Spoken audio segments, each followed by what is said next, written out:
সদস্য জনাব শামীম ওসমান, নারায়ণগঞ্জ ৪। সম্পূরক প্রশ্ন করুন। জি মাননীয় স্পিকার, আপনাকে কৃতজ্ঞতা জানাচ্ছি আমাকে এই প্রশ্নটি করতে দেওয়ার জন্য, কারণ এটা আমার সেন্টিমেন্টের ব্যাপার। মাননীয় মন্ত্রী, স্বাস্থ্যমন্ত্রী, উনি অত্যন্ত সুযোগ্য একজন ব্যক্তিত্ব। গত অধিবেশনে উনি আমাকে কথা দিয়েছিলেন আমাকে জানাবেন। আমি জানতে চাই, জাতির জনক বঙ্গবন্ধু শেখ মুজিবুর রহমান মেমোরিয়াল ট্রাস্ট কর্তৃক 11/7/2021 সনে জাতির পিতার কনিষ্ঠ কন্যা শেখ রেহানার নামে মেডিকেল কলেজ হওয়ার কথা ছিল।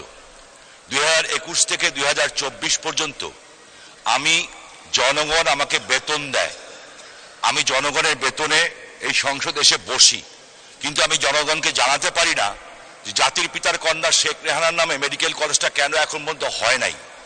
আমি আপনার কাছে শুধু এইটা বিষয় না, আমাদের সুযোগ্য আইনমন্ত্রী এখানে আছেন, 200 কোটি টাকা ব্যয়ে একটা ভবন নির্মাণ করা হয়েছে আমাদের মতো একটা দরিদ্রতম দেশে। এই ভবনটি পড়ে আছে, বারবার বলতে বলতে আমি ক্লান্ত হই নেই, আপনারা হয়তো বিরক্ত হচ্ছেন।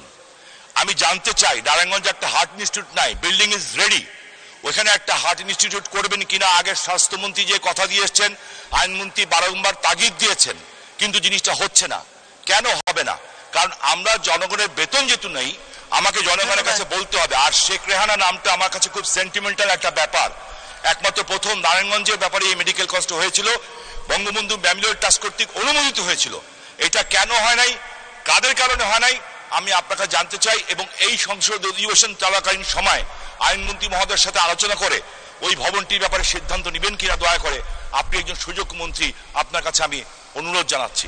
মাননীয় মন্ত্রী, মাননীয় স্পিকার, আপনাকে ধন্যবাদ। ধন্যবাদ মাননীয় সদস্য। মাননীয় মন্ত্রী। ধন্যবাদ মাননীয় স্পিকার। মাননীয় সংসদ সদস্য এই বিষয়টি আমাকে আগেও অবহিত করেছেন, তবে আমি যতটুকু জানি যে বঙ্গবন্ধু পরিবারের কারো নামে কোনো কিছু করতে গেলে যেটা বঙ্গবন্ধু ট্রাস্টে, সেই কাগজটা আপনি আমাকে দিবেন দয়া করে। আর পরবর্তীতে যে কথা জিজ্ঞেস করেন, হার্ট ইনস্টিটিউট, মাননীয় প্রধানমন্ত্রী কিছুক্ষণ আগে আপনাদেরকে যে জিনিসটা অবহিত করলেন যে কোনো কিছু করার আগে আমাকে দেখতে হবে জনবল। একটা হার্ট ইনস্টিটিউট পট করে করা যায় না, এখানে আমার জনবল লাগবে, দক্ষ জনবল। সেই জনবল আমার আছে কিনা? আমাদের ঢাকা শহরে যে সেন্ট্রাল ইনস্টিটিউট গুলো আছে সেইখানেই আমাদের যে ঘাটতি আছে।